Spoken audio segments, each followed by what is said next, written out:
சந்தோஷமாய் முடிக்க முடியல. அல்லேலூயா சொல்லுங்க, அல்லேலூயா சொல்லுங்க. அவன் மாத்திரம் இல்லைங்க, சவுலுடைய துவக்கம் அற்புதமா இருந்தது. அவன் துவக்கத்தை பாருங்க, ரொம்ப அற்புதமா சொல்லப்பட்டிருக்கும். பெஞ்சமின் கோத்திரம், அழகுள்ளவன், சிறந்தவன், பலசாலி, வீரன், ஐஸ்வர்யவான் எல்லாம் இருந்தது. அவன் துவக்கம், கழுதையை தேடிக்கொண்டு வந்தவன தேவன் அபிஷேகம் பண்ணி அரசனாய் மாற்றினார். நல்லா இருக்கு துவக்கம், ஆனா முடிவு சரியில்லை. தற்கொலை பண்ணின்னு செத்து போயிட்டான்.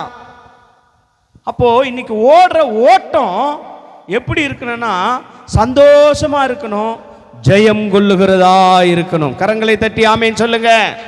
எப்படி இருக்கணுங்க? சந்தோஷத்தோட முடிக்கணும், ஜெயம் கொள்ளுகிறதா இருக்கணும், எனக்கென்று வைத்திருக்கிற நீதியின் கிரீடத்தை பெறுகிறதா இருக்கணும். இன்னைக்கு நிறைய பேருடைய வாழ்க்கையில அந்த அற்புதம் இல்லை, அந்த அற்புதம் இல்லை. இயேசுவோட 12 சீசர்கள் இருந்தார்கள். எல்லாரும் ஓடுறாங்க, யூதாசும் ஓடுறான், ஆனா அவன் வேற ஒரு ட்ராக்ல ஓடுறான்.